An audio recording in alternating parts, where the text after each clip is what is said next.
Hello बच्चों, कैसे हो आप सब। तो स्वागत है आपका नर्सिंग बैटल्स में। बहुत टाइम बाद हम लोग आ गए हैं अपनी एक नई वीडियो लेकर।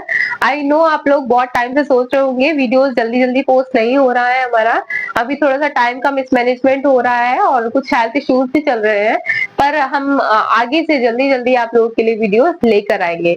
तो आज बहुत ही बेहतरीन आपको टॉपिक्स के साथ, आप लोग शुरू से आपकी बेसिक क्वेरीज रहती है कि कैसे एडमिशन लेना होता है नर्सिंग में, क्या क्या क्या प्रोसीजर होता है और क्या क्या क्वालिफिकेशन क्राइटेरिया होता है एग्जाम्स देने के लिए।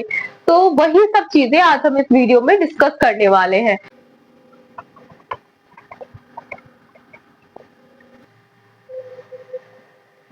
तो बच्चों, एडमिशन लेने के लिए जीएनएम में या बीएससी नर्सिंग में एडमिशन लेने के लिए बहुत जगहों पे अभी एंट्रेंस एग्जाम्स का रूल स्टार्ट हो गया है। तो काफी जगहों पे स्टेट लेवल एग्जाम्स कराए जाते हैं कंडक्ट। स्टेट लेवल एग्जाम्स जैसे कि हमारे उत्तर प्रदेश में यूपी सीनेट कराया जाता है बीएससी नर्सिंग के लिए, और यूपी गेट कराया जाता है जीएनएम के लिए। तो ये है यूपी में अगर बात करें स्टेट लेवल एग्जाम्स की, तो वहां पे एडमिशन क्राइटेरिया जो है जीएनएम या बीएससी नर्सिंग में वो ये हो गया है। इसके साथ साथ और भी एग्जाम्स होते हैं, जैसे कि हमारा नीट यूजी का एग्जाम होता है। बच्चे नीट के थ्रू भी नर्सिंग में जा सकते हैं। इसके बाद हमारा होता है एम्स का नर्सिंग एंट्रेंस एग्जाम। तो बच्चों, इन एग्जाम से अलग भी और भी यूनिवर्सिटी के एग्जाम्स होते हैं, जैसे कि सीयूईटी के एग्जाम्स होते हैं, जिपमर के एग्जाम्स होते हैं, या फिर बात करें तो अलग अलग प्राइवेट मेडिकल कॉलेजेस के भी अलग अलग एग्जाम्स होते हैं। तो इसमें सीयूईटी, जिपमर या अदर प्राइवेट मेडिकल कॉलेज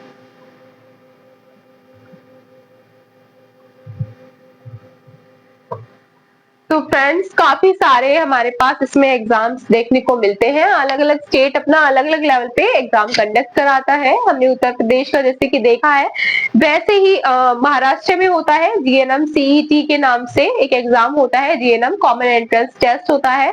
वैसे ही बिहार में होता है बिहार कॉमन एंट्रेंस टेस्ट, वैसे ही हमारे उत्तर प्रदेश में होता है। सो फ्रेंड्स, ये हो गई बात आपकी कि आप कैसे जीएनएम और बीएससी नर्सिंग में एडमिशन ले सकते हैं। आइए इसके बाद बात करते हैं कि आप जीएनएम पास आउट स्टूडेंट्स या फिर BSc nursing pass out students को एक क्वेरी रहता है कि मैम हम लोग कैसे कॉम्पिटिटिव एग्जाम्स की तैयारी करेंगे। हम लोग अभी अभी पास आउट हुए हैं, फ्रेशीज हैं, तो क्या हम डायरेक्ट एग्जाम दे सकते हैं या हमें थोड़ा देर वेट करना होगा, या फिर इसके लिए क्या क्वालिफिकेशन क्राइटेरिया होता है। तो बच्चों, इसमें अलग अलग क्वालिफिकेशन क्राइटेरिया होता है। बीएससी नर्सिंग वाले बच्चों के लिए अलग होता है और जीएनएम वालों के लिए अलग होता है। आइए उसे डिस्कस करते हैं।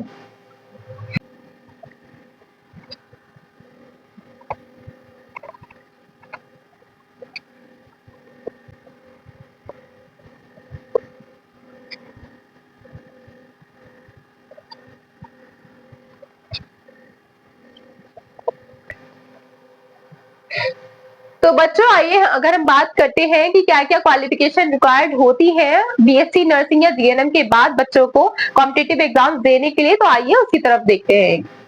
तो बच्चों, आप देख सकते हैं जीएनएम में हमें 3 साल का कोर्स करना होता है, डिप्लोमा कोर्स होता है। वहीं बीएससी नर्सिंग में 4 साल का कोर्स होता है, डिग्री कोर्स होता है। इसके बाद रजिस्ट्रेशन बच्चों का होना चाहिए। जीएनएम के बाद और बीएससी नर्सिंग के बाद रजिस्टर्ड नर्स होने चाहिए बच्चे।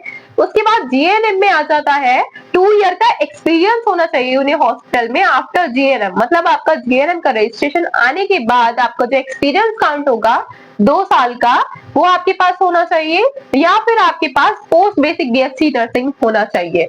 इसमें वहीं अगर देखिए बीएससी नर्सिंग के बारे में, तो बीएससी नर्सिंग में कोई भी एक्सपीरियंस रिक्वायर्ड नहीं होता है। मोस्टली एग्जाम्स में इनको कोई भी एक्सपीरियंस नहीं चाहिए होता है। अगर सीनियर नर्सिंग ऑफिसर की पोस्ट है तो वहां पे इनको एक्सपीरियंस कभी कभी मांग लेते हैं। तो ये हो गई बात जीएनएम की और बीएससी नर्सिंग की कि क्या क्या क्वालिफिकेशन क्राइटेरिया चाहिए होता है इनको कॉम्पिटिटिव एग्जाम्स की तैयारी करने के लिए। बच्चों, इसी में जीएनएम में कुछ ऐसे एग्जाम्स होते हैं जिसमें आपको कोई भी एक्सपीरियंस की जरूरत नहीं होती है, तो उनको भी हम अपनी नेक्स्ट वीडियो में डिस्कस करेंगे अच्छे से।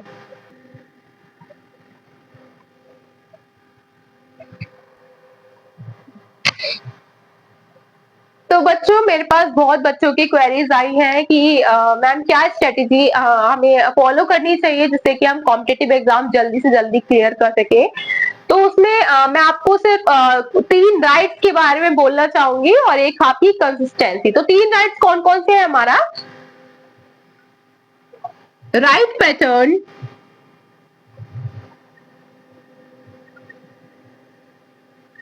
Right content,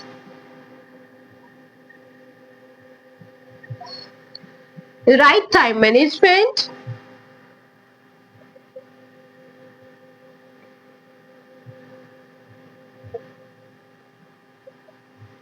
and consistency।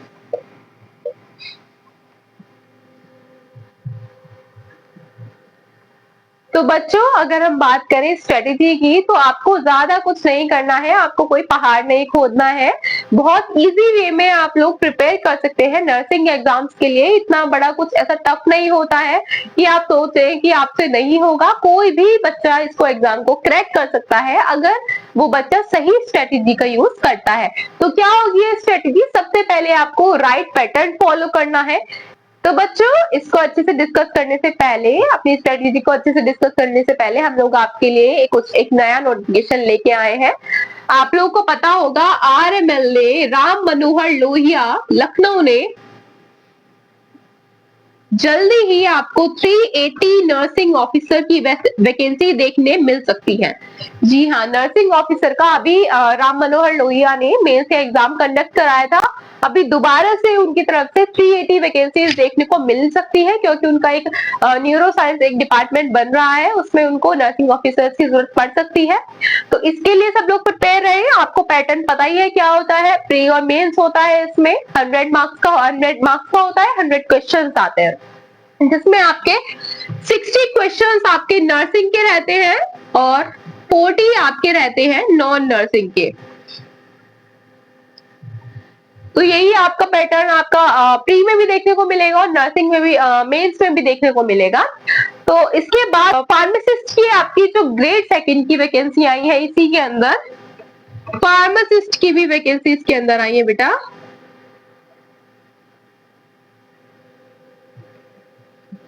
तो कितनी वैकेंसी है फार्मासिस्ट के ग्रेड सेकंड की? 15 वैकेंसी है बेटा इसमें। तो नर्सिंग ऑफिसर की 380 वैकेंसी और फार्मासिस्ट की इसमें 15 वैकेंसी आई है। तो सभी लोग प्रिपेयर्ड रहे, कभी भी नोटिफिकेशन आउट हो सकता है, आपको हमारे चैनल पे देखने को मिल जाएगा। तो चलिए अब डिस्कस करते हैं कि क्या होता है हमारा स्ट्रेटेजी हम कोई भी एग्जाम क्लियर करने के लिए। तो नर्सिंग एग्जाम्स की अगर बात करें, कॉम्पिटिटिव एग्जाम्स की, तो सबसे पहले देखेंगे राइट पैटर्न। तो बच्चों, अगर बात करें कि आपको किस तरह से पैटर्न फॉलो करना है पढ़ाई करने के लिए, जब आप स्टार्टिंग कर रहे हो, बिल्कुल आप बिगनर फेस में हो, तो आप कैसे एक कॉम्पिटिटिव एग्जाम को क्रैक करोगे? तो उसके लिए आपको एक सही डायरेक्शन की जरूरत होगी, सही पैटर्न की जरूरत होगी। अगर आप डायरेक्ट PYQ सॉल्व करने लग जाते हो या फिर आप डायरेक्ट ही कुछ क्वेश्चन उठा के देख लेते हो जो एग्जाम्स में आते हैं, तो बच्चों हो सकता है कि आपका कॉन्फिडेंस लेवल डाउन हो जाए कि हमें नहीं आता। तो उसके लिए आपको एक प्रैक्टिस की जरूरत होती है, एक पैटर्न की जरूरत होती है पहले, जिसके लिए हम लोग क्या करेंगे, सबसे पहले अपना थ्योरी क्लियर करके चलते हैं।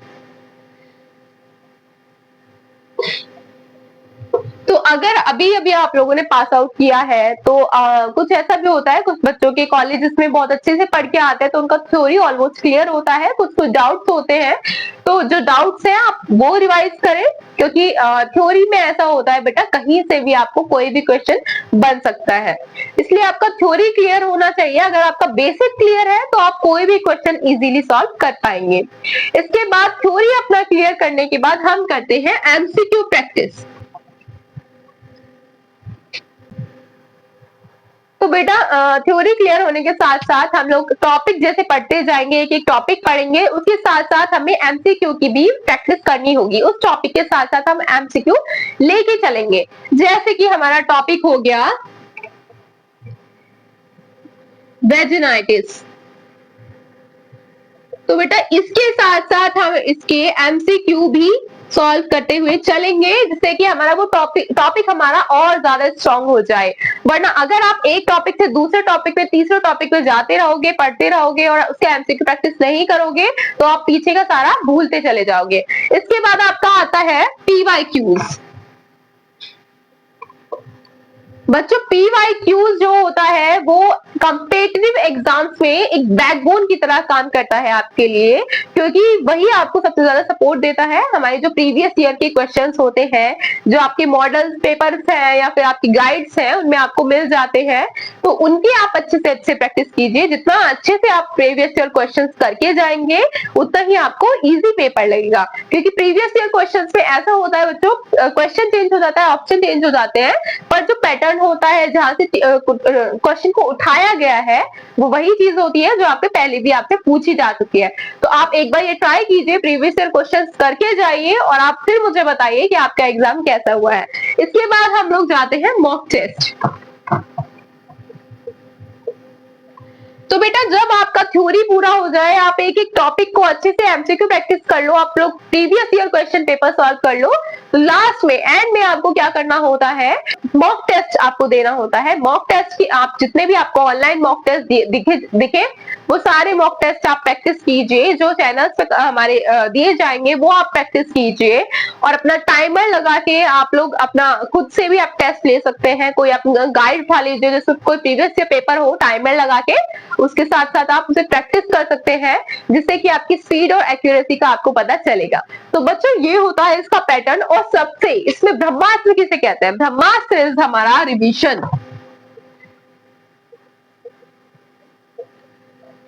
तो बच्चों ऐसा होता है कुछ बच्चों के साथ, बहुत सारा पढ़ के जाएंगे, सारी चीजें कवर कर लेंगे, पर फिर भी उनके मार्क्स नहीं आ पाते। ऐसा क्यों होता है, क्योंकि वो रिवीजन करना भूल जाते हैं, उनको टाइम ही नहीं मिलता रिवीजन का। तो पहले का जो टॉपिक है, क्या फायदा उसको पढ़ने का जब आप रिवीजन ही वो नहीं करके गए और वो आपके दिमाग से अब निकल चुका है। तो रिवीजन इज मस्ट। तो रिवीजन को अपने साथ साथ लेके चलिएगा। अगर आप पूरे दिन में 6 से 7 घंटे पढ़ते हैं, तो 1 घंटा या 1.5 घंटा आप लोगों को रिवीजन के लिए देना होता है बच्चों। तो रिवीजन को आप सबसे प्रायोरिटी पे लेके चले, रिवीजन करना ही करना है, कैसे भी करना है और करना है। तो बच्चों हमारा राइट पैटर्न के बाद आता है राइट कंटेंट। तो आपको राइट कंटेंट आपके पास होना बहुत जरूरी है, क्योंकि बच्चे ऐसे होते हैं कि पढ़ते पढ़ते कंफ्यूज हो जाते हैं, हम यहाँ से पढ़ें, इस चैनल से पढ़ें, इस बुक से पढ़ें, क्या क्या पढ़ें। तो इतना सारा बच्चे पढ़ लेते हैं कि बच्चे फिर कुछ नहीं कर पाते एग्जाम में ठीक से, और उनका एग्जाम बेकार हो जाता है। तो ये गलती प्लीज ना दोहराएं। तो इसके लिए आपको एक पैटर्न तो फॉलो करना ही है, इसके साथ साथ आपको कुछ मैं बुक्स बताऊंगी, वो आपको फॉलो करनी है। क्योंकि बुक्स ऐसे होती है कि आप 10 बुक उठाओगे, आप कंफ्यूज हो जाओगे। तो आप बिल्कुल बेसिक से स्टार्टिंग करिए। तो बेसिक से आपको मैं बुक बताऊंगी। तो बच्चों देखते हैं कौन कौन सी बुक्स ऐसी होती हैं जिनको हम फॉलो कर सकते हैं। तो सबसे पहले प्रीवियस ईयर क्वेश्चंस आपको देखने हैं, तो इसके लिए आप कोई भी मॉड्यूल उठा सकते हैं जिसमें नर्सिंग ऑफिसर के प्रीवियस ईयर क्वेश्चंस आपको देखने को मिल जाए। इसके बाद आप कोई गाइड अगर आप लेना चाह रहे हैं, तो आप पीआर यादव से स्टार्टिंग कर सकते हैं। अगर आप एक बिगिनर है और आपको थ्योरी कंटेंट भी चाहिए, एमसीक्यूज भी चाहिए, तो उसके लिए आप पीआर यादव ले सकते हैं। पीआर यादव में अच्छा थ्योरी कंटेंट है वॉल्यूम 1 में, और एमसीक्यू है वॉल्यूम 2 में। तो पीआर यादव में आपको काफी बेसिक से देखने को मिलेगा। तो मैं आपको सलाह दूंगी कि आप पीआर यादव से ही अपनी स्टार्टिंग करें। स्टार्टिंग आप पीआर यादव से करें, क्योंकि अगर आप डायरेक्ट टारगेट पे जाते हैं या मिशन परिचारिका पे या एंक्लेक्स पे जाते हैं, तो आप हो जाएंगे बेटा कंफ्यूज। आप इसमें कंफ्यूज हो जाएंगे, क्योंकि आपको बहुत सारी चीजें ऐसी रहेंगी जो आपने नहीं पढ़ी होंगी, और आप डायरेक्ट किसी हाई लेवल बुक में जा रहे हैं। तो मतलब आपके सर के ऊपर से सब जाएगा और आपको लगेगा, आपका मोटिवेशन डाउन हो जाएगा बेटा। तो इसलिए आप पीआर यादव से स्टार्टिंग करें। अब पीआर यादव को पढ़ने का तरीका क्या है, वो भी मैं आपको नेक्स्ट वीडियो में बताऊंगी। तो आइए आगे बुक्स देखते हैं। पीआर यादव के बाद आप उठाएंगे टारगेट हाई। टारगेट हाई में आपको थ्योरी भी मिलेगा प्लस एमसीक्यू भी मिलेंगे। थ्योरी इसमें एक समराइज फॉर्म में होता है बेटा, और एमसीक्यू होते हैं इसमें काफी एमसीक्यू आपको मिलेंगे, टॉपिक वाइज भी होंगे। और इसके बाद आपको इमेज बेस्ड भी इसमें मिलेंगे, सिनेरियो बेस्ड भी मिलेंगे। इसके बाद आपको इसमें प्रीवियस ईयर क्वेश्चंस भी मिल जाएंगे, तो काफी सारी चीजें आपको टारगेट में देखने को मिलेंगी। इसके बाद आती है हमारी मिशन परिचारिका। मोस्टली सीएचओ का जो एग्जाम देना चाहते हैं बच्चे, जो अलग अलग स्टेट लेवल से सीएचओ की तैयारी कर रहे हैं, मिशन परिचारिका मैं उनको रेफर करना चाहूंगी। बाकी काफी अच्छी बुक है ये, समझने के लिए, पढ़ने के लिए। इसके बाद है एंकलेक्स आरएन। तो बच्चों आपने बहुत लोगों से सुना होगा एंकलेक्स आरएन है, ये क्या होती है, किस तरह के क्वेश्चंस होते हैं। तो बेटा ये हमारी बुक होती है एंकलेक्स आरएन, जिससे हम लोग काफी सारे इसमें सिनेरियो बेस्ड क्वेश्चंस होते हैं, थ्योरी कंटेंट होता है इसमें, जिससे आप लोग कुछ ऐसी प्रैक्टिस कर सकते हैं जैसे मेंस एग्जाम के लिए, नॉर्सेट मेंस में अगर आप प्रैक्टिस करना चाहते हैं तो मैं आपको एंकलेक्स आरएन ही रेफर करना चाहूंगी। इसके बाद आप लोग इसमें देख सकते हैं मॉसबी, लिपिनकोट, सॉन्डर्स, तीनों तरह की बुक्स अवेलेबल होती है, तो आप लेटेस्ट एडिशन इनका कोई भी यूज कर सकते हैं। अगर आपको इन सारे बुक्स का पीडीएफ चाहिए तो पीडीएफ के लिए बेटा हम आपको इसके लिए लिंक प्रोवाइड करा देंगे नेक्स्ट वीडियो के डिस्क्रिप्शन में।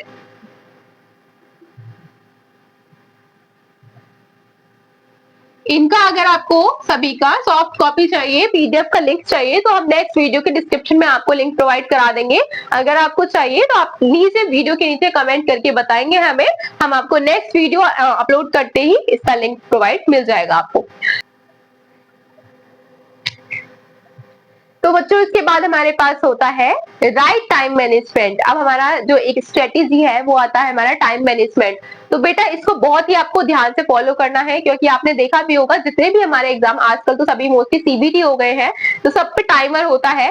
तो टाइम मैनेजमेंट आपको करना अच्छे से आना चाहिए, पढ़ते टाइम भी और एग्जाम को क्रैक करते टाइम भी। जब आप एग्जाम दे रहे हो उस टाइम पे भी आपको टाइम मैनेजमेंट करना अच्छे से आना चाहिए, क्योंकि बच्चे ऐसे होते हैं एक ही क्वेश्चन में काफी टाइम लगा देते हैं, पढ़ भी नहीं पाते हैं और उनका पेपर छूट जाता है। तो उसके लिए आपको पहले से ही अपनी स्पीड बढ़ानी होगी, उसके लिए आपको प्रैक्टिस करनी होगी, रोज आपको एमसीक्यू प्रैक्टिस करनी होगी, आपको टाइमर के साथ प्रैक्टिस करनी होगी, स्टॉप वॉच लगा के प्रैक्टिस कीजिए, बट आपको प्रैक्टिस करनी होगी इसकी पहले से ही। ये आपका लास्ट मोमेंट पे अगर आप सोचेंगे कि आप एग्जाम वाले दिन डायरेक्ट जाके ऐसे एमसीक्यू सॉल्व कर सकते हैं, तो बेटा आपका टाइम मैनेजमेंट नहीं हो पाएगा, इस बात को ध्यान रखिए। तो आप टाइम कैसे मैनेज करेंगे, तो रोज आपको 1 से 2 घंटे आपको थ्योरी करना होगा बेटा। तो थ्योरी के लिए आपको रोज 1 से 2 घंटे आपको देना होगा। इसके बाद आपको प्रीवियस ईयर क्वेश्चंस, ये रोज आपको 200 क्वेश्चंस प्रैक्टिस करने होंगे। जो बच्चे स्टार्टिंग कर रहे हैं, जो बच्चे अभी अभी जिन्होंने पढ़ना स्टार्ट किया है या स्टार्ट करने वाले हैं, वो एटलीस्ट 200 और 150 एमसीक्यू से स्टार्ट करें। आप दिन में 200 या 150 एमसीक्यू करना ही करना है बेटा। अगर आप इसको सोचोगे ये ज्यादा है, तो ये ज्यादा नहीं है, क्योंकि आपको 80 मिनट्स 90 मिनट्स में आपको 100 एमसीक्यूज करने होंगे एग्जाम में। तो उसके लिए आपको प्रिपेयर रहना होगा। जब आप ज्यादा एमसीक्यू पहले से प्रैक्टिस करेंगे बेटा, तभी आप एग्जाम में अच्छे से कर पाएंगे। तो प्रीवियस ईयर क्वेश्चंस जो आपको 200 करने हैं, वो उनको आप एटलीस्ट 2 आवर्स दे सकते हैं। टाइमर के साथ कीजिए इसको सॉल्व, टाइमर का यूज कीजिए, टाइमर लगाइए, स्टॉप वॉच लगाइए, उसी साथ आप इसको यूज कीजिए। इसके बाद बेटा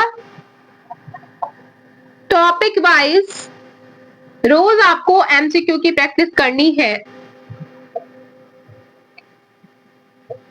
1 to 2 आवर बेटा, 1 से 2 घंटा आपको एमसीक्यू की प्रैक्टिस करनी होती है रोज। इसके बाद रिवीजन, जो मैंने आपको बताया, किसी भी कम्पिटिटिव एग्जाम को क्रैक करने के लिए रिवीजन आपका ब्रह्मास्त्र की तरह काम आता है। तो रिवीजन आपको 1 से 1.5 घंटे तक का टाइम निकालना होगा। तो अप्रोक्स आपको 6 to 7 और मैक्सिमम अगर लगाएं तो 7 to 8 आवर्स आपको इसमें देना होगा एग्जाम की प्रिपरेशन के लिए। तो ये टाइम आप तब भी निकाल सकते हैं अगर आप कहीं जॉब कर रहे हैं, आप कॉलेज में कहीं पढ़ा रहे हैं, या फिर आप स्टूडेंट हैं, तब भी आप इतना टाइम 6 to 7 या 7 to 8 आवर्स आप आराम से निकाल सकते हैं। और देखिए बेटा, जब हम किसी चीज की तैयारी करते हैं तो हमें कुछ चीजें तो होनी पड़ती है, सेक्रीफाइस मांगता है हमारा एग्जाम। तो इसको अपना टारगेट बनाइए और लग जाइए। बिल्कुल सोचिए मत कि आपका क्या होगा, जो होगा आपकी मेहनत पे डिपेंड करेगा और आपको मेहनत तो करनी पड़ेगी। इसके बाद कंसिस्टेंसी। तो बेटा कंसिस्टेंसी आपको फॉलो करना बहुत जरूरी है। अगर आपने सब कुछ फॉलो किया, आपने राइट कंटेंट फॉलो किया, राइट पैटर्न फॉलो किया, राइट टाइम मैनेजमेंट किया, पर आप कंसिस्टेंट नहीं है अपनी प्रिपरेशन को लेके, तो बेटा आपकी सारी मेहनत पर पानी फिर जाएगा। देखिए, आपकी मंजिल है नर्सिंग ऑफिसर बनना, तो इसको ध्यान में रखिए और इसको अपना सपना बना लीजिए कि आपको नींद आए तो भाग जाए। तो कहते हैं मंजिल मिल गई है, बस चलते जाना है, कांटों के रास्तों को आशियां बनाना है, फर्क नहीं पड़ता साथ कौन रहेगा, लोग तो कुछ पल के मेहमान है जिंदगी में, आज इस डाल तो कल उस डाल उड़ जाना है, और सोचो मत दुनिया क्या कहेगी, दुनिया का तो काम ही दूसरों की दुनिया जलाना है, अपनों ने देखा जो सपना हकीकत उसे बनाना है, आसमान की बुलंदियों को छूकर मुझे सबको दिखाना है, मुझे सबको दिखाना है। तो बेटा आपको कंसिस्टेंसी बनानी होगी और वो सिर्फ आप ही कर सकते हैं। अपना इसको एम बना लीजिए, पैशन बना लीजिए, ऐसा अपने आप को बनाइए कि आपको नींद आए तो आपका वो ड्रीम, आपका जो व्हाइट एप्रन में आप रहोगे, नर्सिंग ऑफिसर बनोगे, एम्स में या फिर कहीं भी किसी भी अच्छे रेपुटेटिव हॉस्पिटल में आप लोग अपने आप को इमेजिन कर रहे हो, तो बेटा आपको कंसिस्टेंसी बनानी होगी और इसके लिए सिर्फ आप ही अपने जिम्मेदार हो। तो ये था आज की वीडियो में। तो आज हमने आपसे डिस्कस किया कैसे कैसे एडमिशन क्राइटेरिया होता है, क्या क्या क्वालिफिकेशन होता है आपका एग्जाम एंट्रेंस के लिए, इसके बाद आपकी क्या क्या स्ट्रेटेजीज हमने फॉलो करनी होती है कोई भी कंपेटिटिव एग्जाम निकालने के लिए। तो बेटा ये सारी चीजें आपको फॉलो अप करनी होगी। और नेक्स्ट वीडियो के लिए अगर आपको वीडियो पसंद आई हो तो कमेंट पे बताएं, या फिर आपको कुछ और नेक्स्ट वीडियो में आपको कुछ अलग से इंफॉर्मेशन चाहिए तो वो भी आप हमें बताएंगे, तो हम आपको प्रोवाइड कराएंगे नेक्स्ट वीडियो में। इसके बाद आपको पीडीएफ का लिंक अगर चाहिए तो उसके लिए भी हमें कमेंट करके बताएं, आपको सारी पीडीएफ का लिंक हमारी नेक्स्ट वीडियो के डिस्क्रिप्शन में अवेलेबल कराया जाएगा। तो बेटा वीडियो पसंद आई हो तो लाइक करें, शेयर करें, सब्सक्राइब करें और हम लोगों से जुड़े ताकि हम लोग आपको ले जा सके आपके सपनों की ओर। तो नर्सिंग बैटल आपको नई वीडियो के साथ फिर मिलेगा। Thank you so much and have a nice day.